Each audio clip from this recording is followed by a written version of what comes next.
Hello and welcome to, brand new and exclusive for you, the Not Without My Sister Minisode, coming to you every Friday as a little extra, little something something. Oh my God. I know, I don't sound cool, do I? You sound very cool, but you're 35 now, you're not supposed to be cool anymore. I'm Rosemary Cabe. I'm Beatrice. And this is Not Without My Sister Light. Oh yeah, that's a good one. Thanks.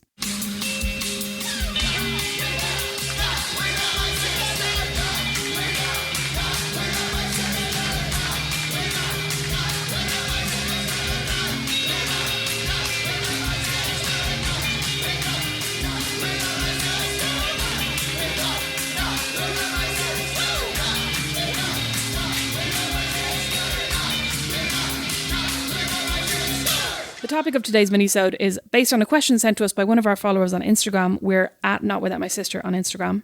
And it is, what did the family feel about Rosemary's influencer career / online openness? And this was sent in by MGT Scott.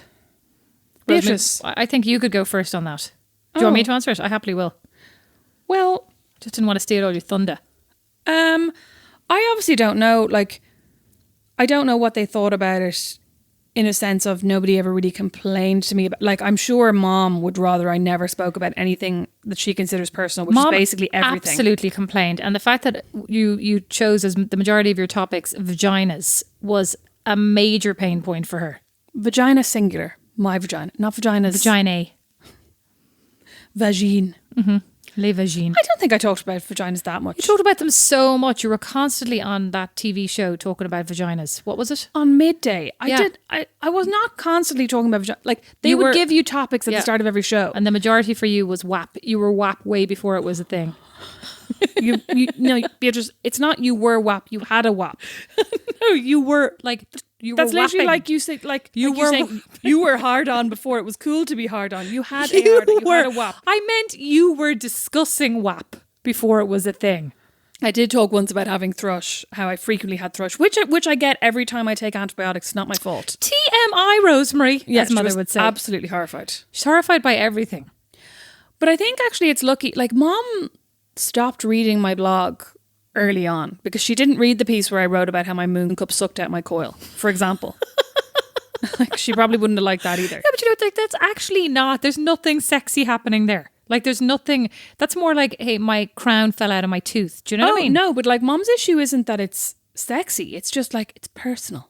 But I'm saying it's only personal because we're women. If we were men, that wouldn't even be a personal thing.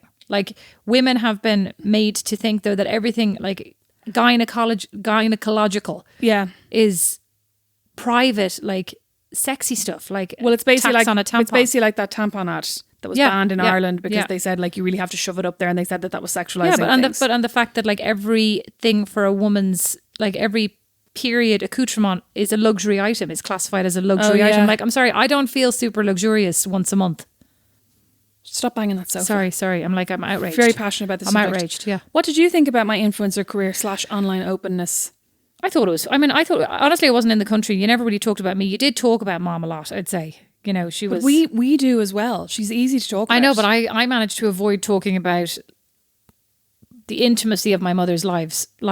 I don't know, did you? Lives. My mother's multiple lives and multiple families. I know, I just never really... I suppose the only thing that I ever wished you didn't do for your own sake was engage with people like the trolls. You're somebody, and you don't really do it so much anymore, but I was always very concerned about how much time you spent trying to reason with people who had no interest in reasoning with you. And I feel like it really upset you and spent a lot of time, it really sucked a lot of the energy out of you. Yeah. I remember my friend Kirsty saying to me at one point, she was literally there's no point in engaging, she was basically saying when people go online and they complain about this thing about you, it's not that thing that they're complaining about. They're just complaining about you. They've decided they don't like you for whatever reason. And she was like, you can't defend that thing and think that they're going to come around and be like, oh, we actually like you now. Okay, they're just using that as an excuse. Okay, well, I'm happy that Kirsty had these words of wisdom, and Kirsty genuinely appreciate that. But what about the fact that I said the same thing many, many, many times and Kirsty gets the credit? Oh, yeah, but it's easier to accept advice from people who aren't your sibling. And also, Kirsty had a blog and had an online presence. I wrote a blog post once. Do you remember? Oh, yeah. That's probably still online, you know. I know, yeah, it is. It's somewhere. I can't even remember. I have to take it down. I know, it's desperate. Oh, yeah, I wonder where that is. I mean, it literally, and I mean, I didn't even bother putting the whole thing together. It was a disgrace. Probably as soon as this goes live, someone's going to find it. Oh, it literally says something like, I moved abroad, I live abroad, I work in fashion. Like, can't wait for the next post. I was the first Irish fashion designer to move to Milan. Knock on I doors started and a trend. wear large tent style this dresses. voice? What? I'm copying your voice. It's You not did what it. I sound like. That is what you sound like. Back to me. Exactly. What else did you think?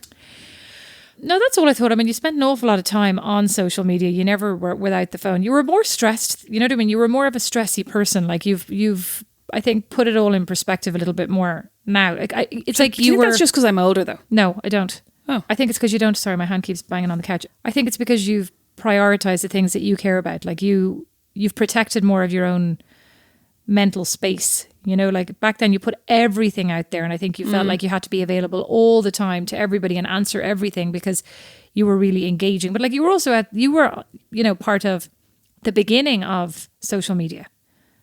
Like there were no, even people who were trolls, we didn't even necessarily have the name trolls, you know, it was just like, oh, these are angry people. Whereas now it's like, don't bother engaging with them, they're trolls. This whole like cancel culture didn't exist, you know, the theme, the terminology. Yeah, the idea of it. So it's like you were kind of out there in this wild west of the internet and people were horrible, like horrible.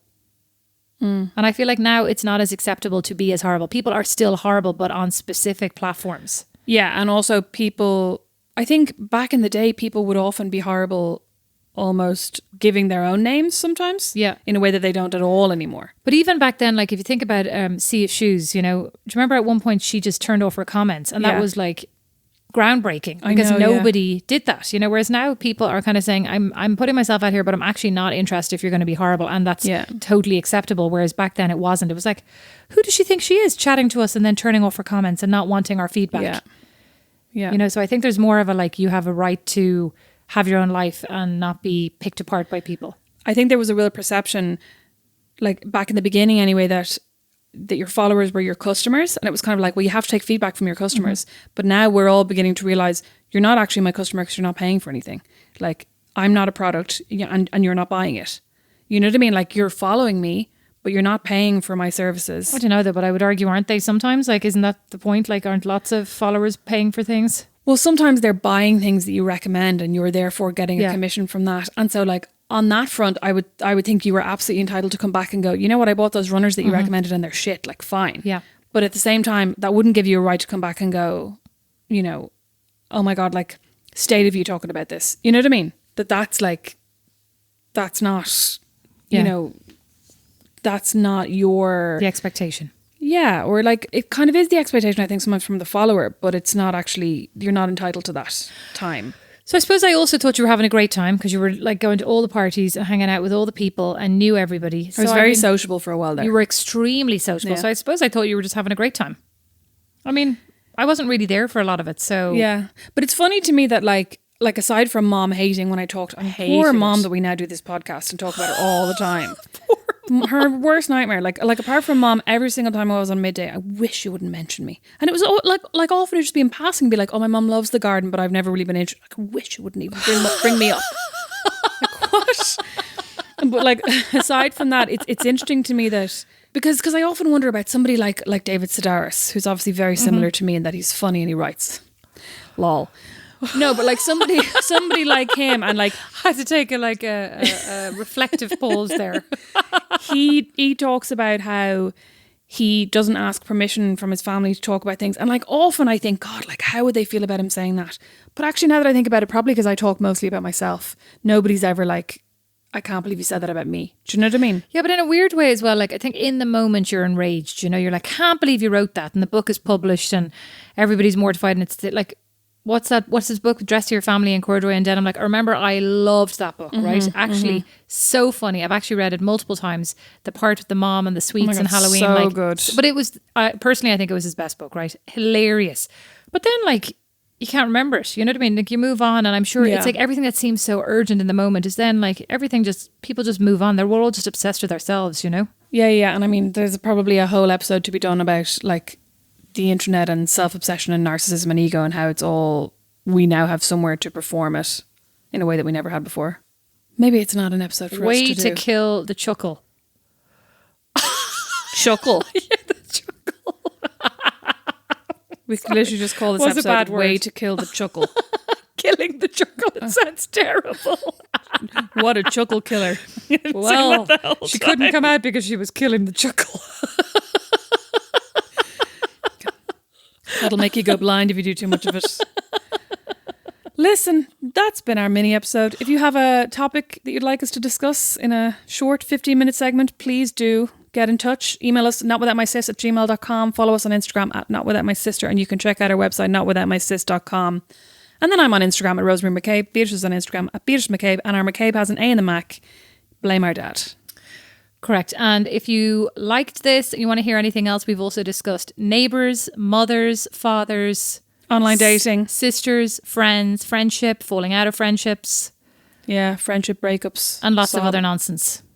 Lots of other deeply intelligent. Lots of other deeply intelligent nonsense. Yes, and you know, if you ever want to know more about what we've discussed, there'll be elaborate show notes and cultural references available for you as well, wherever you're listening to this. Thanks for listening. Bye. Bye. Not Without My Sister is edited by Liam Garrity, sound and original music by Don Kirkland, and our original illustration is by Lindsay Nielsen. Not Without My Sister is a member of The Warren, the home of great Irish podcasts. You'll find more great shows at thewarren.ie.